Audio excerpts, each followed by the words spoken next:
But how about Virginia? They're in the national title game for the first time ever. And not only were those free throws clutched by Kyle Guy, they were actually uncharacteristic of the game entirely. Virginia was 3 of 9 prior to him going 3 for 3. But while the foul was the focus at first, Swin, that double dribble is the one that even Gene Steratore piped into the telecast to say they missed one. Yeah, and a lot of times we talk about the missed calls by the refs, but when you're on a stage like this, you have to scrutinize it, because to me, you make that call, this is a different ball game. This is Auburn going potentially to the national championship. And a lot of people tend to say, you know what, it's in real time, it was so quick it didn't happen. Well, guess what? The referees are trained and prepared for moments like this. When you have 3 refs that are out there and one that's sitting in a pocket with the angle looking right at the play, I just don't understand how you don't make that call. Understanding it's a mistake, but for those kids, they remember it for the rest of their lives. And it's crazy, and you had the Auburn players programmed to foul at that point because they had fouls to give, so they wanted to have Virginia with less time. If they don't commit that foul at 1.5, that shot goes up and the game's over unless Diakite pulls off another miracle. But Virginia does it again, Lap. You know, they did it again. I mean, that's 2 games in a row. A lot of times that doesn't happen to a coach once in his career. They got it 2 games in a row to be that fortunate. We talk about the bounce against Purdue where the shot from the foul. When did you ever see a foul shot miss and go to the backcourt? Unreal. Like, how about never? And then for this to happen today, a foul shot that goes to the backcourt. And then today, what happens with that call, not calling it, the game was over. And I agree with Smith. 3 referees in there. One of them has to see that. That cost Auburn a shot for a national championship, no doubt. But in the meantime, Virginia was doing the necessary things to build a 10-point lead that we thought put it away early. And there's no doubt about this. Virginia team controlled the tempo. Hey, a team that was forcing over 20, was getting 21 points a game off turnovers. They got 8 off turnovers. So Virginia played Virginia ball, but I have to give Auburn a lot of credit. Oh. They had Virginia beat playing Virginia's game. And at the same time, I mean, raise your hand if you thought it was over when Virginia was up 10. Totally. And Everyone in the building did. And you see the stat that Auburn is undefeated when leading with 5 minutes to go and winless when trailing with 5 minutes to go, and yet they would have pulled it off. Everything Virginia does in the tournament these last 2 years has been against the odds, good and bad. And what got Auburn back in the game was when Ty Jerome got that 4th foul because he had been lights out. Yeah, he got him the 10-point lead. He had 21 points, 9 boards, 6 assists. He was doing everything for Virginia. He was making tough shots at the end of the shot clock half the time. He was absolutely phenomenal today. Really used his size to shoot over the smaller guards of Auburn. He was lights out from deep. A lot of broken plays that he just figured out a way to put the ball in the basket.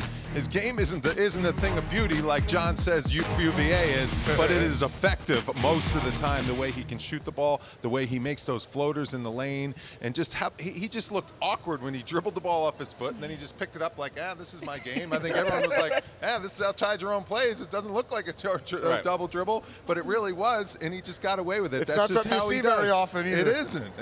No, but I also think we need to look at what Ty Jerome has done from a production standpoint this year and ask ourselves this question. What would his numbers be if he was playing on a team that had more possessions each and every game? He's a high-level producer, and he's doing it on a team where they don't push the tempo. He was hands down the best player on the floor. Yeah, and we got to hear them say, send it in, Jerome. You know, a little history for Bill Raftery there. And he had 21 points, 9 rebounds, 6 assists. First player with those numbers in a Final Four since Carmelo Anthony back in 2003. In a slow-paced game. Yeah, how about that? Auburn fans, you hear them booing, and they had the right to boo, but they were booing the wrong thing because it was the double dribble and not really that foul that got them. It's time now, though, for CPAC, See the Game Differently.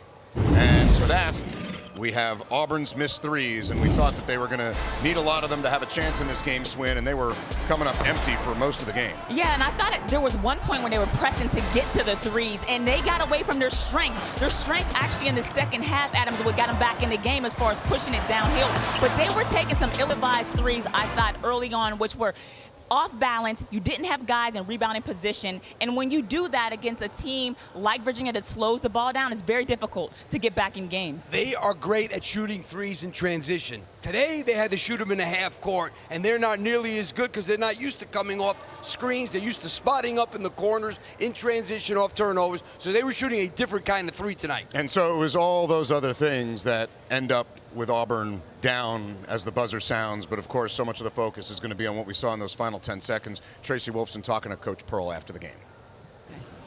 Coach, the missed double dribble by Jerome, the foul on the three-point shot. What can you say about those calls down the stretch?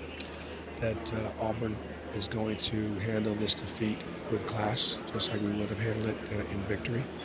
Virginia's a great team, and it was a 40-minute game, and so we'll look at a lot of other plays that we could have made to turn the outcome. But our kids were down 10 and they didn't give up.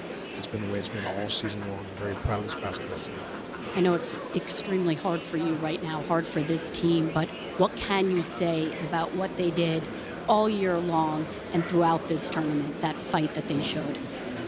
In case anybody was doubting whether or not Auburn belonged here in this arena, I think we showed that we did. I'm very proud of our kids, proud of our coaching staff, proud of our university, and we made history. It's not easy. I appreciate the time. Kyle will knock this one right out of the way. Do you think you got fouled on that shot?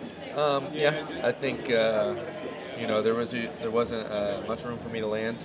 Obviously, hip checked me a little bit, but there's going to be controversy anytime the whistle's blown to end the game.